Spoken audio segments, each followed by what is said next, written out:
America Israel Iran के युद्ध में ढीले पड़े अमेरिका ईरान के तेवर। ईरान के राष्ट्रपति ने रखी 3 शर्तें, लेकिन इजराइल पर कुछ नहीं बोले।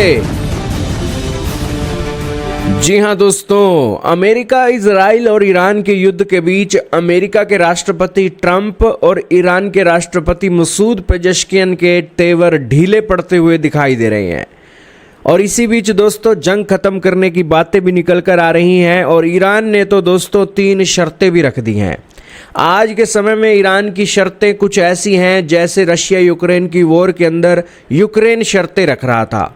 आज अमेरिका और इजराइल एक ताकतवर कंट्री हैं और यहाँ रशिया अकेला ताकतवर कंट्री है। और क्या ईरान की जंग को रोकने के लिए रशिया यूक्रेन की जंग भी साथ में ही रुकेगी? क्योंकि दोस्तों ये जंग दोनों ही साथ में रुकेंगी तभी दोस्तों ये स्थायी शांति हो सकती है, वरना दोस्तों शांति बहुत दूर बैठी है। हाल ही में दोस्तों क्या हुआ, अमेरिका इजराइल और ईरान के बीच जारी युद्ध पश्चिम एशिया के साथ पूरी दुनिया में महंगा पड़ रहा है। ईरान ने अमेरिकी इजराइल हमलों में अपने सर्वोच्च नेता खामनेई को खोने के बदले लेने की कसम खाई है और वह खाड़ी देशों पर लगातार मिसाइलें और ड्रोन बरसा रहा है। इसी बीच स्ट्रेट ऑफ हॉर्मुज जंग का अखाड़ा बन चुका है, जहां पर ईरान ने तेल की आवाजाही रोक दी है और इस संकट बढ़ने के बाद अमेरिका पर दबाव बढ़ने लगा है और ईरान ने युद्ध खत्म करने के लिए अब 3 शर्तें रख दी हैं। 28 फरवरी से ये युद्ध शुरू हुआ था और बुधवार को एक्स पर पोस्ट कर पेजेश्कियन ने कहा कि जंग का हल सिर्फ इन शर्तों के जरिए ही निकलेगा।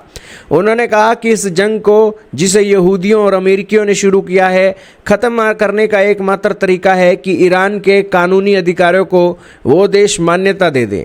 दूसरा, उन्होंने कहा कि इस युद्ध शुरू करने का हर्जाना दे दें। तीसरा, उन्होंने कहा कि भविष्य में हमले के खिलाफ पक्की अंतर्राष्ट्रीय गारंटी उन्हें देनी पड़ेगी। लेकिन ईरान के राष्ट्रपति आज ना जाने कौन सी हवा में है कि इन्होंने ये 3 शर्तें रख दी।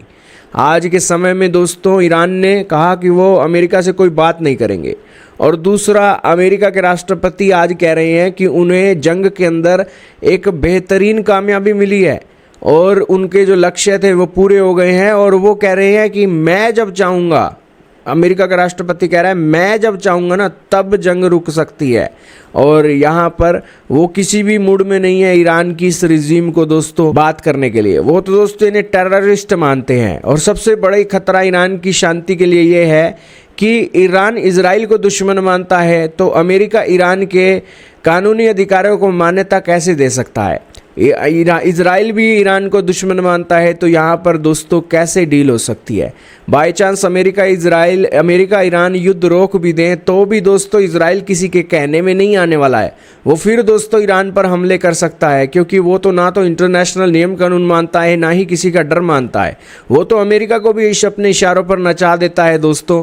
तो आखिरकार ऐसे इजराइल का दोस्तों आप क्या कर लोगे? और यही चीज़ें यूरोपियन यूनियन रशिया के राष्ट्रपति पुतिन के बारे में बोलते हैं। वो पुतिन को वॉर क्रिमिनल बोलते हैं, इंटरनेशनल नियम कानून तोड़ने वाला बोलते हैं। और यही कारण है कि रशिया और इजराइल ने दोस्तों पूरी दुनिया की शांति भंग कर दी और उसी बीच अमेरिका की भी एंट्री हो गई है। ये 3 देश हैं दोस्तों रिस्पॉन्सिबल पूरी दुनिया की शांति के लिए। खैर दोस्तों, आपका क्या मानना है कमेंट में बताइएगा।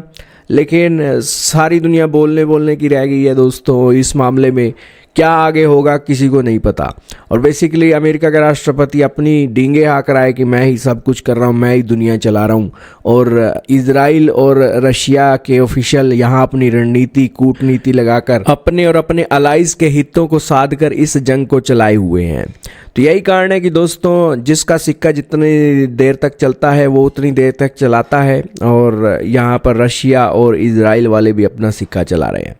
तो खैर दोस्तों, इंटरनेशनल नियम कानून बनाए गए हैं तो उनमें सेंधमारी करना भी ये देश अच्छे तरीके से जानते हैं और उसी की वजह से ही दुनिया में जंग चल रही है।